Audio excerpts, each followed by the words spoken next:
Assalamualaikum warahmatullahi wabarakatuh. Saya Cikgu Fazli Biosensei. Jangan lupa subscribe channel saya.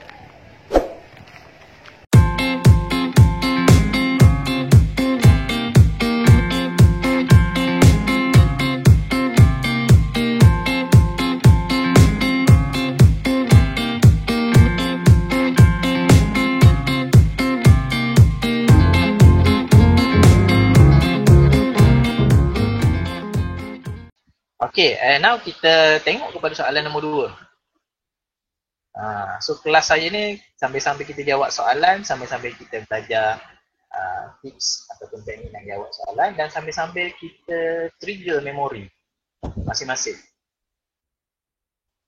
Kalau tulis meresap ke dalam sel, boleh tak cikgu? Okay, kena ada osmosis. Sebab dia melibatkan air. Wan Faris. Kena tulis osmosis sebab dia nak tahu proses apa yang terlibat. Okay. So, soalan nombor 2 ni kita boleh recall memory untuk bab berapa ni? Okay, gambar ni melibatkan bab 5. Bagus. Rama Vidya tulis X. Terus dia nak jawab X. X tu apa? Okay, sabar. Kita nak tengok bab dulu. Okay, kita nak recall memory dengan tengok soalan dulu.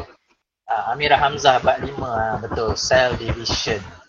Cerita tentang animal cell. Undergoing cell division X and Y. Menjalani pembahagian sel X dan juga sel Y.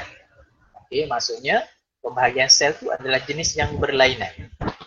Jadi kita tengok dulu untuk sel X. Okey, seperti yang saya bagi tahu tadi, kalau ada unknown, ada label X, Y dan Z dan sebagainya, kita namakan dulu. Tapi sebelum kita namakan, kita kena telitilah dulu gambar tu. Yang pertama, kita tengok kedua-dua sel ni dia mempunyai fasa yang sama, iaitu kromosom dah terpisah daripada metaphase plate dan masing-masing dah menuju ke centriole.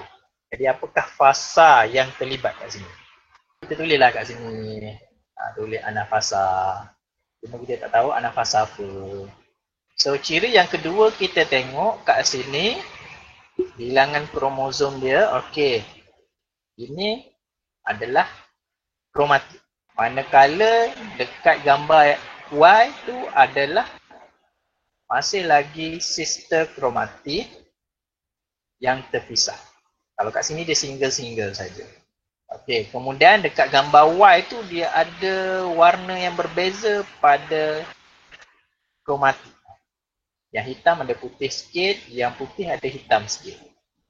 Jadi kat sini apa yang berlaku? Kat sini berlakunya crossing over. Okay, berlaku crossing over. So bila crossing over, cell division Y itu adalah, barulah kita labelkan X dengan Y. So X-nya pindah silang. Okay, so X adalah daripada mitosis, manakala Y adalah meiosis. Meiosis. Okay, hash.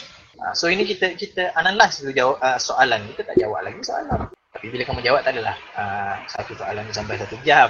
Sebab saya mengajar sambil recall memory, sambil kita ulang kaji. Okay. So baru kita tengok kepada soalannya. Okay, so soalan dia tanya namakan jenis pembahagian sel X dan juga sel Y. So kacang dia. Pindahkan je lah jawapan tadi. X adalah mitosis, Y adalah meiosis. Kemudian soalan 2B. Soalan 2B, draw, lukiskan. Okey, dia punya kata tugas dia adalah lukiskan. Dia nak suruh kita melukis satu sel anak yang terhasil apabila pembahagian sel Y selesai. Y tadi adalah meiosis. Bila dah selesai. So macam mana kita nak lukis? So kalau tengok kepada soalan tadi, sel Y dia masih lagi dalam bentuk sister kromatik dekat bahagian pole dia tu. Jadi, kita tengok pula markah dia. Okey, dekat bahagian markah, ada komen. So, bila satu markah, maksudnya tak perlu label. Melainkan kalau dia tulis kat sini, 2 markah. Kalau 2 markah, kena sertakan dengan label. So, bila satu markah, lukis je lah. Okey. So, macam mana kita nak lukis? Yang pertama, yang paling utama adalah bilangan sel anak. So, satu sel yang mengandungi dua kromosom. So, kat sini kita lukis nuclear membrane. Okey, so yang pertama lukiskan gambar sel. Okey, yang kedua ini membrane. Plasma membrane. Okey, yang kedua mesti ada nuclear membrane. Sebab dia kata dah selesai pembahagian tu. So dekat dalam ni mesti ada 2 kromatik. Mesti ada 2 kromatik. Syarat dia. Okey. Syarat dia mesti ada 2 kromatik. Kemudian kromatik tu mungkin kita boleh, sebab dia ada warna putih, warna hitam tadi. Okey, dekat gambar tadi dia ada kromatik warna putih, ada kromatik warna hitam. Jadi kita kena tunjukkan berlakunya crossing over. So kalau kat sini hitam, tinggal kat atas sikit putih. Kalau yang sini putih, ada hujung hitam sikit. So dah dapat satu markah. Sebab dia markah dia satu saja. Kalau lukis kromatik saja, saya rasa dalam soalan ni dia tak titik beratkan sangat warna-warna. Yang penting dia nak tengok, sebab dia satu markah saja. Dia nak tengok bilangan kromosom je yang paling utama. Yang penting bilangan kromosom tu ada 2. Bilangan kromosom tu ada 2. Tetapi kalau tengok kepada gambar rajah yang diberikan, mesti kita kena bagi macam gambar rajah lah. Seelok-eloknya. Sebab gambar rajah ni, sebab gambar rajah dekat soalan ni, untuk Y tu dia ada warna-warna. So better kita warnakan lah supaya sama dengan soalan. Untuk lukisan. Okay, so kalau boleh lah, kalau boleh bagi sama dengan gambar yang diberi. Kalau dia ada warna-warna, letakkan warna. Sebab saya tak boleh nak bagi tahu secara detail sebab kita tak tahu kaedah pemarkahan di peringkat SPM.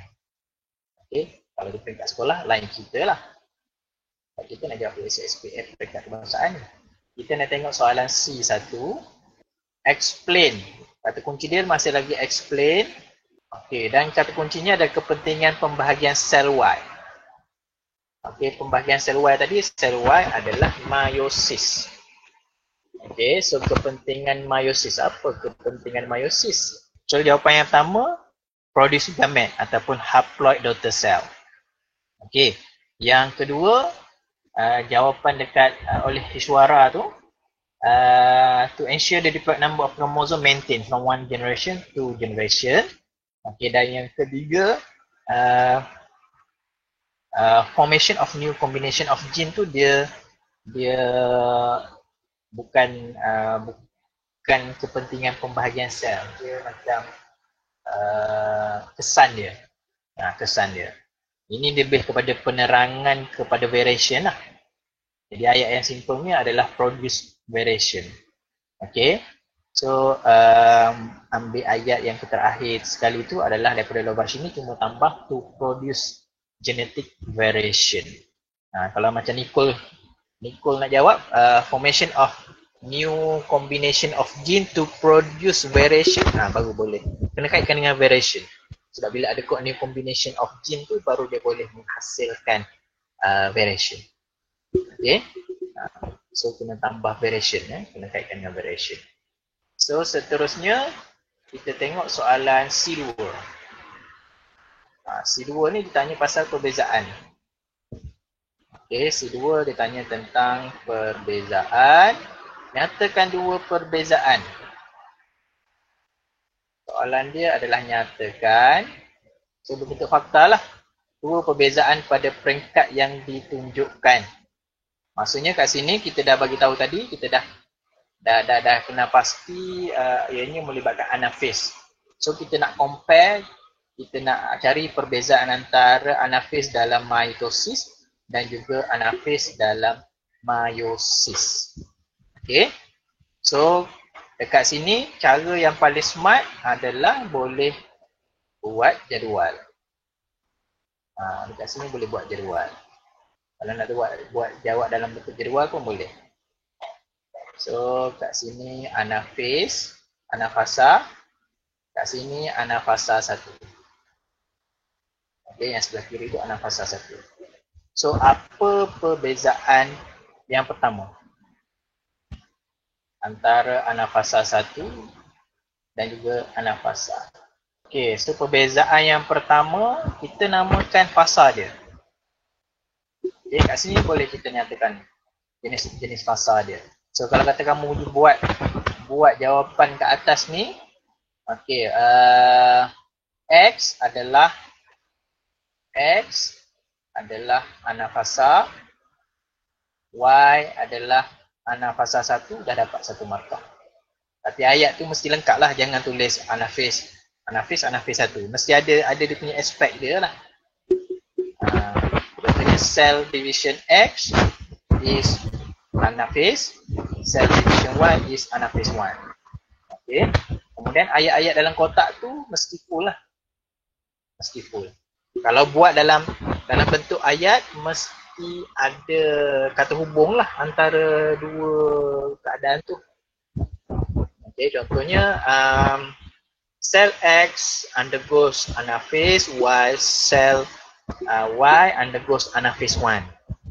Ataupun poin yang kedua, chromosome or sister chromatic move to the opposite pole while homologous chromosome in cell Y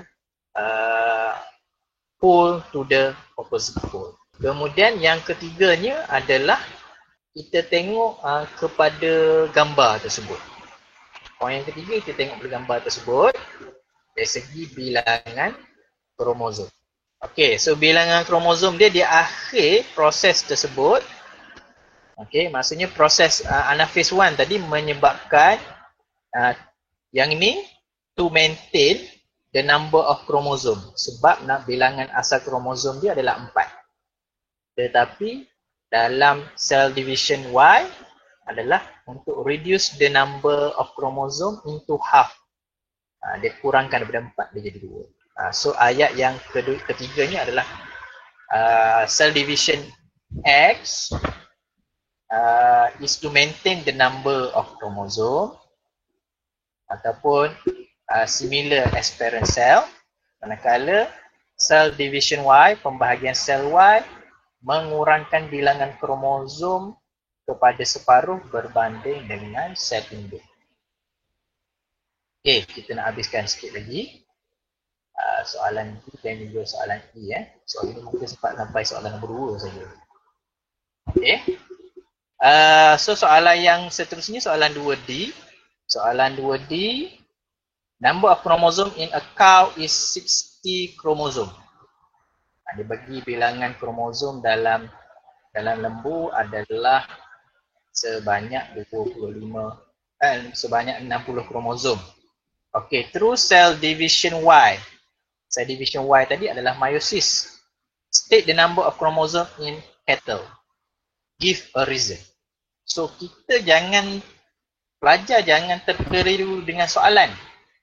Jangan pula bila tengok 60 ni, okey, kemudian bagi terus cell division, okey, terus terpayang dalam kepala kalau cell division Y dia akan reduce jadi kosong, jadi separuh. So kamu tulis 30. So dah salah sebab dia kata dalam cattle, dalam anak lembu. So dalam anak lembu mesti sama dengan mak dia sebab dia lembu. Mak dia lembu, anak dia mesti lembu. Jadi mesti bilangan kromosom dia juga adalah 60. Sebab yang jadi separuh tu hanya dalam gamet ibu dan bapa dia. Jadi bila nak jadi anak lembu, dua-dua ni kena berlaku fertilization. Jadi jawapan yang pertamanya adalah bukannya 30 tetapi 60. So poin yang pertama dia 60 kromosom. Poin yang pertama 60 kromosom. Okey. Jawapan yang kedua, barulah kita explain. Kita kena bagi alasan kenapa dia jadi 60 juga. Kenapa dia tak jadi 30. So explanation kita adalah meiosis produce haploid gamete. Meiosis produces haploid gametes, produce haploid gametes which fuses to fertilization from diploid zygote. Okay, so satu fakta, satu explanation. Okay, itu untuk soalan biologi. Okay, ini soalan terakhir sebelum kita. Jadi kalau dalam bahasa Melayu, yang bergabung melalui proses persenyawaan untuk membentuk zigot diploid. Okay, itu kalau dalam bahasa Melayu. Okay, soalan 2E, carcinogenic substances in artificial food colorings may cause the number of chromosomes in the daughter cell produced from cell division Y to be different. Okay, cell division. Okay, bahan karsinogenik. Okay, yang pertama dia beritahu bahan karsinogenik. Okay, menyebabkan bilangan kromosom sel anak terhasil daripada pembahagian sel Y adalah berbeza. Maksudnya kat sini kita bila sebut karsinogenik, maksudnya dia menyebabkan mutasi. Okay, so bila menyebabkan mutasi, kita kena cerita tentang mutasi lah. Kemudian dia kata terangkan. Terangkan kejadian. Maksudnya nak kita explain tentang proses mutation. Okay. So kalau dekat Y tu, dia kata hasil daripada pembahagian sel Y adalah berbeza. Jadi kita kena kaitkan dengan gentian gelendung. Sebab dalam Y ni dia ada gentian gelendung. Dia terus kepada spindle fiber. Okey. Jadi kita kena bagi tahu. Okey, so the daughter cell form. Okey, Aisyah ni tambah lagi. So the daughter cell. Terus tambah the number of chromosome. Tertinggal kromosom in daughter cell will be more or less. Okay, ataupun with extra will be extra or less chromosome. Chromosome number. How about abnormal chromosome number? Okay, abnormal chromosome number pun boleh. Itu point yang kedua ni, yang kat sini. Tapi tak cukup lagi sebab markah dia adalah 3. Sebab markah dia ada 3. Yang kat atas ni tertinggal. Kita kena bagi tahu tentang bagaimana carcinogenic substances ataupun bahan karsinogen tadi boleh menyebabkan kejadian pembentukan spindle fiber tadi. Jadi kat sini kena tambah carcinogen. Carcinogenic substances can retard or disrupt the formation of spindle fiber during anaphase phase 1. Okay, ini yang lengkap. Okay, so ada 4 point kat sini.